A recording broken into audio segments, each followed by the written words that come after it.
چلے اسی تنخواہ میں سے جب بندہ بڑے بیٹے کی شادی کر کے بہو بیاہ کے لے آئے تو پھر بھی کام چلتا ہے، اور جب اس بیٹے کو اللہ بچے عطا کر دے تو اسی گھر میں، اسی آنگن میں، اسی چھت کے نیچے کام چلتا ہے۔ تو پھر تو مان جانا کہ چلانے والا تو نہیں، چلانے والا کوئی اور ہے۔ پھر تو مان جا کے چلانے والا کوئی تو اس وقت جب تنخواہ تیری لگی تھی تو کہتا تھا ابا ابھی میری شادی نہ کر، میں بیوی کو کیسے کھلاؤں گا؟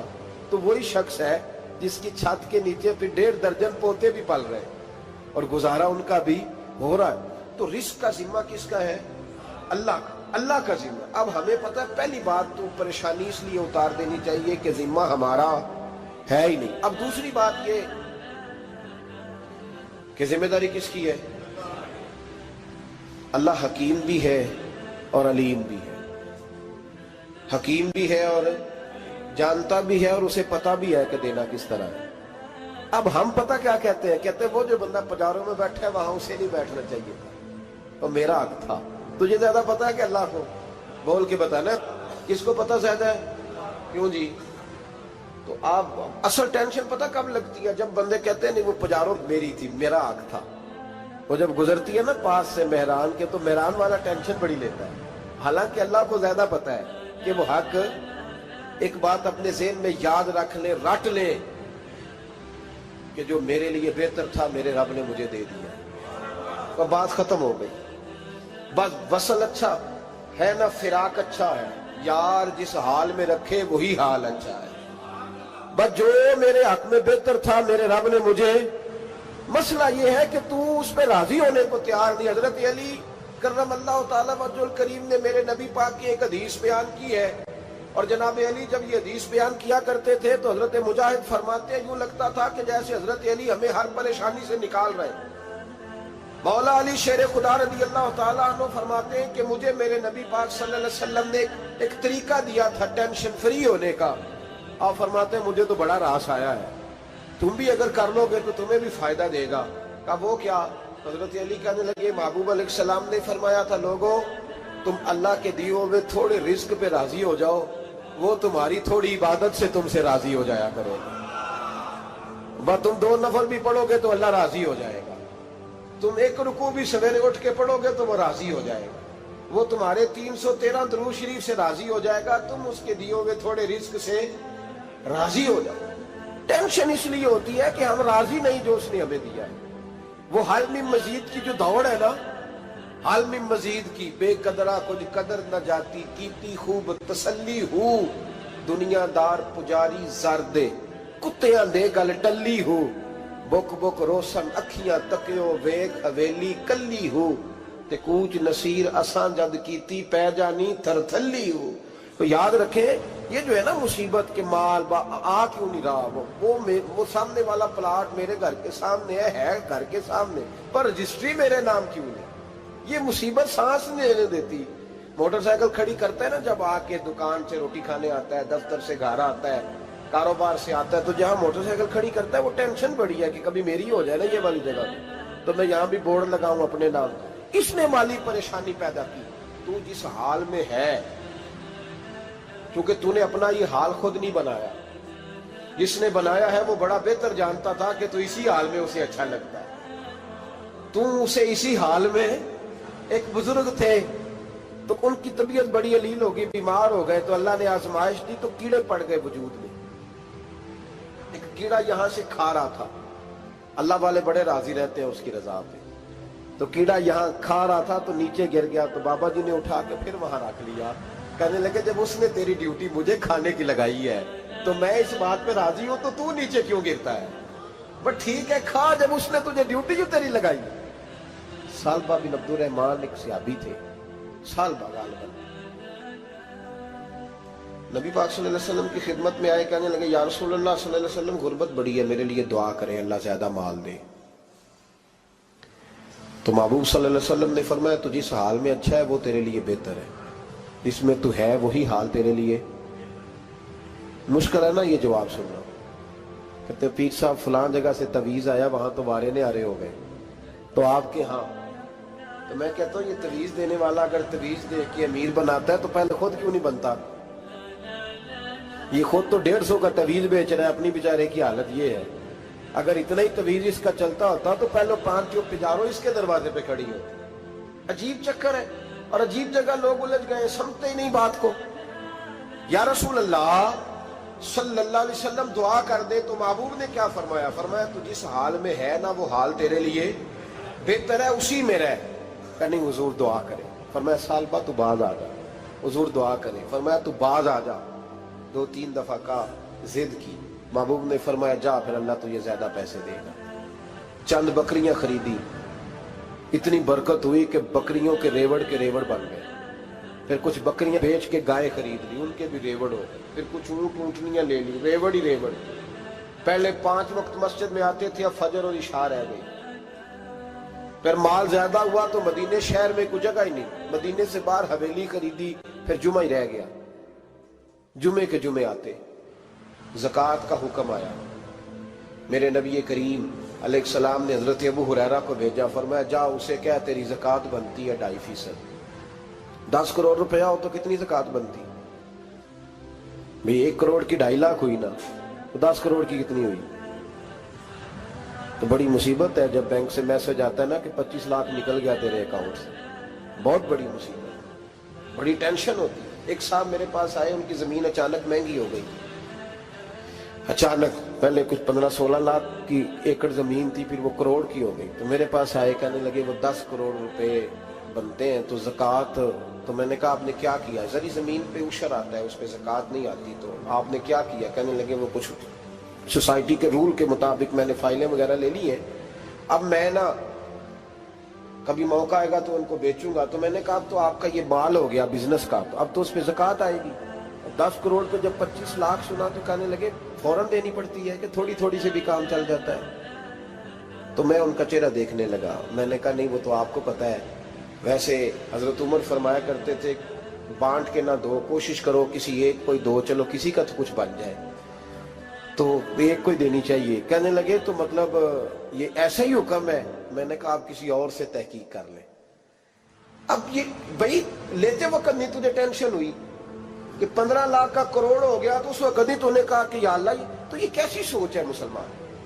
کس طرح کا اس کا؟ ہمارے ہاں جب کسی آدمی پہ حالات خراب ہوتے ہیں نا تو سب سے پہلے وہ اس طرح کرتا ہے کہ جو میں کہیں اللہ کے رستے میں دیتا ہوں پہلے اسے بند کروں. جس رستے تجھے آ رہا تھا پہلے تو نے وہ رستہ بلاک کیا. حضرت اسماء بنت ابی بکر صدیق کہتی ہیں میں حضور کو مسجد کے لیے، ادارے کے لیے، صحابہ صفا کے لیے کچھ دے رہی تھی تو میں نے گننا شروع کیا تو حضور مسکرانے لگے. حضور مسکراتے کیوں ہیں؟ تو فرمانے لگی، محبوب فرمانے لگے اسماء اللہ کے رستے میں گن گن کے نہ دیا کر، ورنہ وہ بھی تجھے گن گن کے دے گا.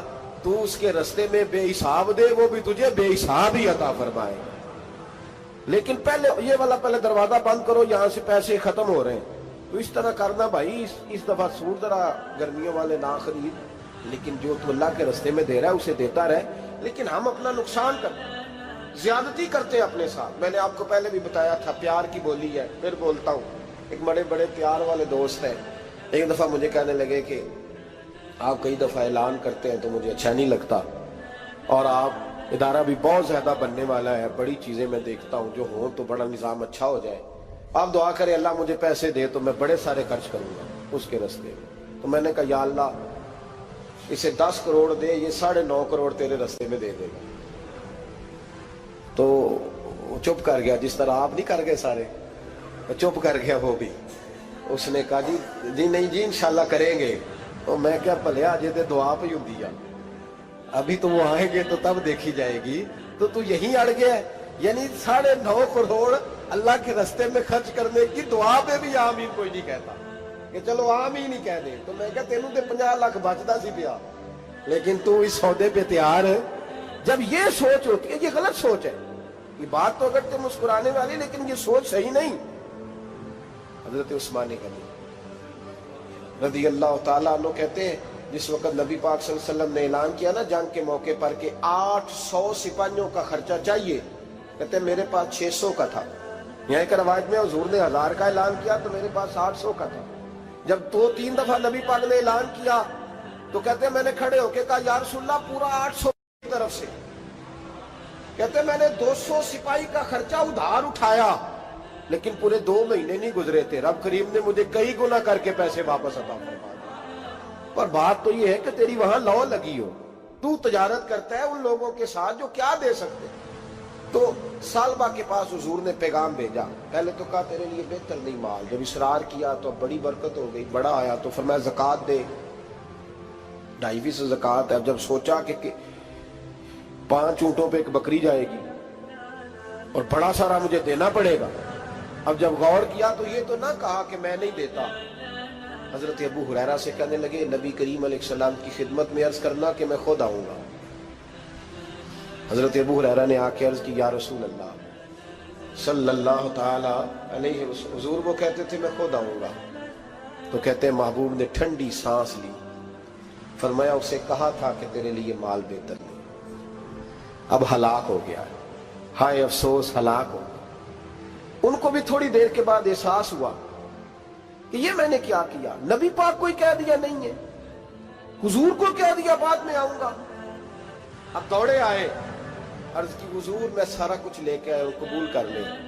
محبوب نے فرمایا گویا بلال حبشی کی خشک کھجور بھی قبول ہے، اور صہیب رومی ایک اٹی بان کی لائے تو وہ بھی قبول ہے، اور عمار بن یاسر اور مصعب بن عمیر اگر 2 دینار دے جائیں اور کوئی پرانا جوڑا کسی سپاہی کے لیے چھوڑ جائے تو وہ بھی قبول ہے، لیکن تو اپنا لاکھوں لے کے چلا جا، تیرا کوئی نہیں قبول، معاف کر دیں۔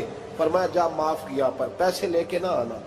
اگلے سال پھر آئے، بندے ہوئے ہاتھ ہیں، محبوبہ میں دولت کا کیا کروں گا، آگ لگانی ہے، قبول کر لیں۔ فرمایا تو لے جا، تیرا نہیں قبول، گرا جو ان کی نگاہ سے وہ سنبھل نہیں سکتا۔ حضور نے وصال ظاہری کیا تو جناب صدیق اکبر کے پاس آئے، لاکھوں کا مال، ابو بکر قبول کر لو، تو جناب صدیق اکبر کہنے لگے اس کا کر لو جس کا نبی نے نہیں کیا، چل جا کوئی نہیں چاہیے۔ حضرت عمر کے زمانے میں قحط پڑ گیا، بارشیں نہیں ہوتی، غلہ نہیں ملتا، حالات خراب ہے، مالی طور پہ بحران آ گیا، غربتیں، مجبوریاں، تکلیفیں، آ کے روئے، عمر میرا قبول کر لو، مجھے معافی تو مل گئی تھی نا۔ فرمایا معافی اپنی جگہ پہ، پر جس کا مصطفیٰ نے قبول نہیں کیا۔ بہت سارے لوگوں کو پتہ ہی نہیں کہ ان کا قبول ہی نہیں ہوا، اور وہ الجھے ہوئے، انہیں خبر ہی نہیں کہ اصل بات کیا ہے۔ فرمایا جس کا مصطفیٰ کریم نے قبول نہیں کیا، اب ہیرے اور جواہرات بھی لے کے آئے تو بھوکے مریں گے، پر اس کا قبول، اس بات پہ راضی رہو اس حال میں اللہ نے رکھا ہوا، اس حال میں راضی رہو۔ جو مصیبت ہے نا دیکھنی کہ وہ بھی میرے پاس، تمہیں کیا پتا، کبھی پوچھ تو صحیح اس سے وہ کس مصیبت کا شکار ہے، جو مالی طور پہ بڑا امیر ہے، تو اس کی طرف دیکھ کے اپنا دل برا کرتا ہے۔ بس جس حال میں رب نے رکھا ہے اس حال میں رہ۔ حضرت عثمان غنی کے زمانے میں تو وہ وصال کر گئے، لیکن بھائی تو جس حال میں تیرا رب تجھے رکھتا ہے اس حال میں رہ، تیری مالی پریشانیاں ختم ہو جائیں۔ میں نے پہلے بھی شاید آپ کو ایک دفعہ کہا تھا، میں تعلیم سے فارغ ہوا تو میرے ایک استاد اور میرے کچھ دوست کہنے لگے افریقہ آ جائیں آپ، بھائی بہت بڑا ادارہ ہے، اس کو چلائیں، اس کو سنبھالیں۔ میری والدہ سے میں نے کہا، کچھ طبیعت ہوتی ہے نا انسان کی، میرا بھی دل لگ گیا۔ میری اماں پڑھی نہیں تھی لیکن اللہ نے دانائی بڑی عطا فرمائی تھی، حکمت بڑی تھی، سیانی بڑی تھی۔ تو میں نے کہا اماں جی وہ مجھے ساؤتھ افریقہ کی دعوت ہو رہی ہے تو آپ کیا کہتی ہیں؟ تو اٹھ کے میرے پاس آ گئے اور مجھے انہوں نے اپنے بازوؤں میں لے لیا، پھر میرا ماتھا چوما، کہنے لگی پتر میں تے وال بھی نہ پوٹ کے دیوا کسی نے، ہم نے دولت کا کیا کرنا، تو اللہ کا نام لے کے کہیں بیٹھ جا، رب کریم رون کے لگا دے گا، خیر ہو جائے۔ تو میرے بھائی یاد رکھیں ان چیزوں سے تھوڑا سا دیکھیں نا، قناعت کریں، جو اللہ نے دیا اس پہ راضی ہو جائے، اللہ بڑا مہربان ہے، وہ آسانیاں کر دیا کرتا ہے۔ تو یاد رکھیں میرے رسول کریم علیہ السلام نے ایک تو ہمیں درس یہ دیا ہے کہ تو سمجھ جا، قرآن نے ہمیں بتایا ہے کہ روزی تیری ذمہ داری نہیں، روزی کس کی ذمہ داری ہے؟ اللہ کی۔ اور دوسری بات یہ کہ جو اللہ نے تمہیں دیا ہے اس پہ تو راضی ہو جا، تیری مالی پریشانیاں ختم ہو جائیں۔ اور پھر حضور صلی اللہ علیہ وسلم نے فرمایا مذہبی طور پر جب دیکھو تو آگے دیکھو، اور دنیاوی طور پر جب دیکھو تو پیچھے دیکھو، پریشانی ختم ہوگی۔ مذہبی طور پر جب دیکھو، جو 5 نمازیں پڑھتا ہے وہ تہجد پڑھنے والے کو دیکھے، اور جو تہجد پڑھتا ہے وہ اشراق چاشت پڑھنے والے کو دیکھے، اور جو بندہ اشراق اور چاشت پڑھتا ہے پھر اس کو دیکھے جو سارا دن مصطفیٰ پہ درود پڑھتا ہے۔